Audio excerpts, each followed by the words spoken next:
মৌসুমের স্বাভাবিক বৃষ্টিপাতে সুনামগঞ্জে আবারও দ্বিতীয় দফায় বন্যা পরিস্থিতি তৈরি হচ্ছে এবং ইতিমধ্যেই সুনামগঞ্জের যে নিচু এলাকাগুলো আছে সেই এলাকাতে পানি প্রবেশ করতে শুরু করে দিয়েছে। তাহিরপুর সুনামগঞ্জ সড়কের যে নিচু এলাকাগুলো আছে, যে সড়কগুলো আছে, সেই সড়কে পানি প্রবেশ করেছে। তো এখন পর্যন্ত সুরমা নদীর পানি সুনামগঞ্জ পয়েন্টে বিপদসীমা 3 সেন্টিমিটার উপর দিয়ে প্রবাহিত হচ্ছে এবং গত 24 ঘন্টায় সুনামগঞ্জে বৃষ্টিপাতের রেকর্ড করা হয়েছে 170 মিলিমিটার। এছাড়াও ভারতের যে চেরাপুঞ্জিতে 313 মিলিমিটার বৃষ্টিপাতের রেকর্ড করা হয়েছে। এই বৃষ্টিপাতের পানি কিন্তু সুনামগঞ্জের যে সুরমা নদী আছে, যে আরও অনেকগুলো নদী আছে, সেই নদীগুলো হয়ে সুনামগঞ্জে আসছে এবং সুনামগঞ্জে এসে যে নিচু এলাকাগুলো আছে সেই এলাকাগুলো প্লাবিত করছে। তো গেল মাসের 17 তারিখ থেকে যে পরিস্থিতি তৈরি হয়েছিল বন্যা পরিস্থিতি প্রথম দফায়, সেই প্রথম দফার বন্যার রেশ কিন্তু এখনও পুরোপুরি কাটেনি। এখনও যে বন্যার যে ক্ষত, অনেকের ঘর বাড়ি ভেঙে গেছে, ঘরের যে ভিটে সেটি ভেঙে গেছে, অনেক সড়ক ভেঙে গেছে, সেইটার ক্ষত কিন্তু এখনও শেষ হয়নি। মানুষ মাত্র ঘুরে দাঁড়াতে শুরু করেছেন, সেই সময়ে আবারও দ্বিতীয় দফায় এই বন্যা পরিস্থিতির যে তৈরি হচ্ছে।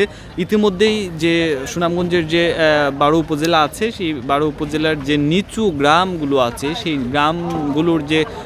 গ্রামগুলোতে পানি প্রবেশ করতে শুরু করে দিয়েছে। অনেকের বাড়ির আঙিনায় পানি প্রবেশ করতে শুরু করে দিয়েছে।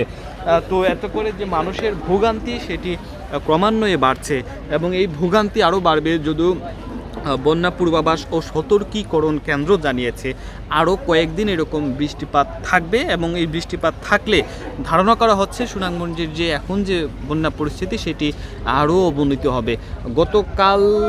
গতকালেও সুরমা নদীর পানি বিপদসীমার অনেক নিচ দিয়ে প্রবাহিত হচ্ছিল, সেটি 50 সেন্টিমিটার নিচ দিয়ে প্রবাহিত হচ্ছিল, কিন্তু আজ সেটি বিপদসীমা অতিক্রম করেছে। সকাল 6টাও বিপদসীমার অনেক নিচে ছিল পানি, কিন্তু 9টায় বিপদসীমা অতিক্রম করেছে। এখন পর্যন্ত সুরমা নদীর পানি বিপদসীমার 3 সেন্টিমিটার উপর দিয়ে প্রবাহিত হচ্ছে। তো এখন যে বন্যা পরিস্থিতি তৈরি হয়েছে সুনামগঞ্জে সেটি ধীরে ধীরে অবনতি হচ্ছে, যদিও আবহাওয়া খারাপ এবং ক্রমান্বয়ে সকাল থেকেই মাঝারি থেকে ভারী বৃষ্টিপাত হচ্ছে।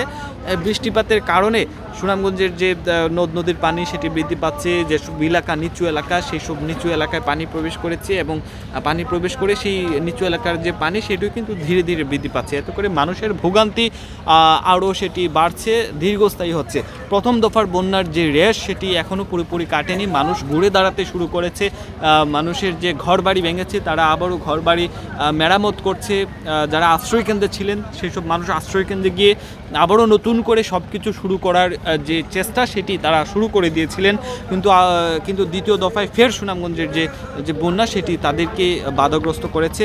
আমি বলে রাখি, এইটা মৌসুমের স্বাভাবিক বৃষ্টিপাত। এই স্বাভাবিক বৃষ্টিপাতে সুনামগঞ্জের নদ নদীর পানি বৃদ্ধি পেয়ে যে নিচু এলাকাগুলো আছে সেগুলো প্লাবিত হচ্ছে। সুনামগঞ্জবাসী বারবার ভোগান্তিতে পড়ছেন এবং এই বর্ষা মৌসুমে সুনামগঞ্জবাসী এখন পর্যন্ত কয়েকদিনের মধ্যে দুবার বন্যা পরিস্থিতির তৈরি হয়েছে। তো সুরমা নদীর পানি দেখছেন যে এখনও প্রবল স্রোত রয়েছে সুরমা নদীর পানি, যেহেতু পাহাড়ি ঢল মেঘালয়ের যে নদীগুলো আছে সেই নদীগুলো হয়ে সুনামগঞ্জের দিকে আসছে। এই পাহাড়ি ঢলের কারণেই সুনামগঞ্জে কিন্তু পানিটা ব্যাপক আকারে বৃদ্ধি পাচ্ছে এবং সুনামগঞ্জে বলা হয় যে সুনামগঞ্জে যে পরিমাণ বৃষ্টিপাত হয় সেই বৃষ্টিপাতের কারণে সুনামগঞ্জে কোনো বন্যা পরিস্থিতি তৈরি হওয়ার কোনো সম্ভাবনা থাকে না, যদি না ভারতের যে মেঘালয় আছে এবং যে উজানে যদি ভারী বৃষ্টিপাত না হয় তাহলে সুনামগঞ্জের যে বন্যা পরিস্থিতি সেটি অবনতি হওয়ার কোনো সম্ভাবনা নেই। যেহেতু মেঘালয়েও ভারী বৃষ্টিপাত হচ্ছে, সেই একই সঙ্গে সুনামগঞ্জেও ভারী বৃষ্টিপাত হচ্ছে, তাই সুনামগঞ্জের যে পানি বৃদ্ধি পেয়ে যে লোকালয়ে পানি প্রবেশ করতে শুরু করে দিয়েছে।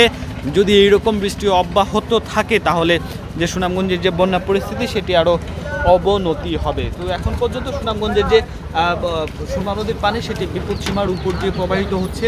এখন পর্যন্ত সুরমা নদীর পানি সুনামগঞ্জ পয়েন্টে বিপদসীমার 3 সেন্টিমিটার উপর দিয়ে প্রবাহিত হচ্ছে এবং বৃষ্টিপাত রেকর্ড করা হয়েছে গত 24 ঘন্টায় সুনামগঞ্জে 170 মিলিমিটার এবং ভারতের চেরাপুঞ্জিতে 313 মিলিমিটার বৃষ্টিপাত রেকর্ড করা হয়েছে। এই রকম অব্যাহত বৃষ্টিপাত থাকলে সুনামগঞ্জের যে বন্যা পরিস্থিতি সেটি আরও অবনতি হবে। তো এই ছিল সুনামগঞ্জের যে বন্যা পরিস্থিতির সর্বশেষ খবর। নিশ্চয়ই